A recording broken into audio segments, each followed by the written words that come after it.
This is Frank Islam, Chairman and CEO of FY Investment Group and your host of Washington Current Review, where we interview leading voices from business and politics that impact you, the viewer. Today our guest is Aarathi Haig, a staff attorney with the Asian American Justice Center. She'll be talking about Asian American participation in government contracting programs. That is a hot topic these days. Welcome. Welcome to our show. Thank you very much for coming. Appreciated that very much. Tell me, what exactly do you do at the Asian American Justice Center on behalf of Asian American businesses? So at Asian American Justice Center, or AAJC for short, I am a staff attorney, and I lead what is called our Asian American Contractor Empowerment Project. And essentially, I am a policy attorney, so all of us at AAJC, we do our work through public policy, public education, and a very limited amount of litigation. Now, my work specifically is to make sure that Asian Americans remain included in government contracting programs, such as the 8-day program, folks. The Small Business Set-Aside program. Exactly. The Disadvantaged Business Enterprise programs and the like.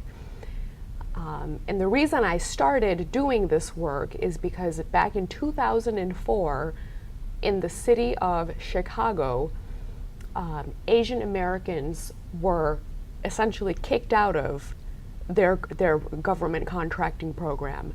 This is for the local government you're talking about? Yes, okay. The Chicago government. Yeah. And basically this program was for all groups who historically have been discriminated against. So African Americans, Hispanics, Asian Americans, women, and Native Americans. And you know, there's a model minority myth about Asian Americans. Especially Indian American. Right. They all think they're doctors and engineers and they're rich. Everyone they think that Indian Americans are all as successful as you are. Well, thank you. But, and while we applaud those people, of course, for their success, we know that that's not true of all of us, and that we too, like other minorities, have a strong history of discrimination against us, unfortunately. Great. So you have a passion here. I do. What are the biggest challenges facing Asian American who want to do business with the government? I work for the government. As a matter of fact, my company, when I sold it 2 years ago, we were the IT government contracting business. I'd like to get your view, if you care to comment. What exactly the challenge that the Asian American face in the government contracting business?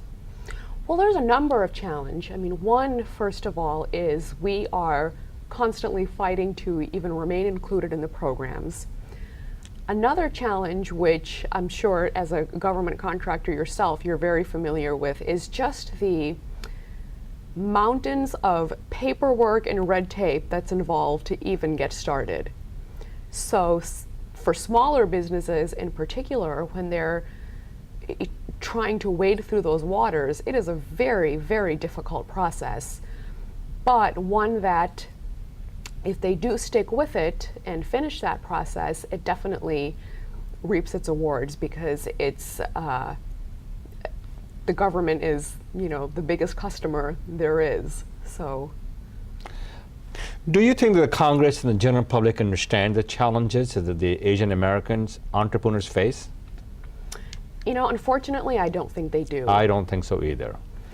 Is it because both of us share common history, common heritage, and common rituals? So I'm sure that you do know there is not that many Indian Americans. As a matter of fact, there is none in the Congress. Right. And so you think they don't understand it? I really don't. Okay.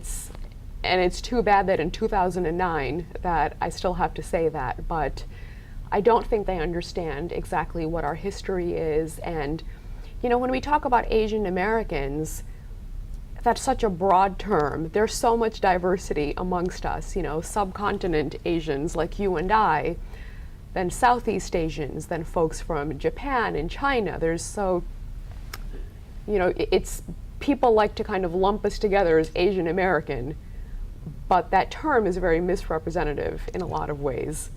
Okay. Because depending on what part of Asia you're from. That is correct. You have a very different culture oftentimes. That is a correct mistake. And so part of my work at AAJC, well, AAJC overall is to help the public and Congress understand what our unique challenges are. And in government contracting, the unique challenge is that along with everyone else, not only are we trying to keep the programs alive because they are challenged every day, but unlike the other minority groups, for example, we have a two-pronged battle. We're fighting, number one, to keep the programs alive, and number two, to keep ourselves included. Good. So what can be done to help level the playing field for Asian American entrepreneurs who deal with the discriminations?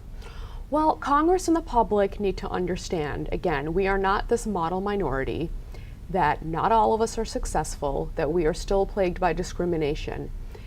So what our community needs to do is to come forth and speak out and share their stories.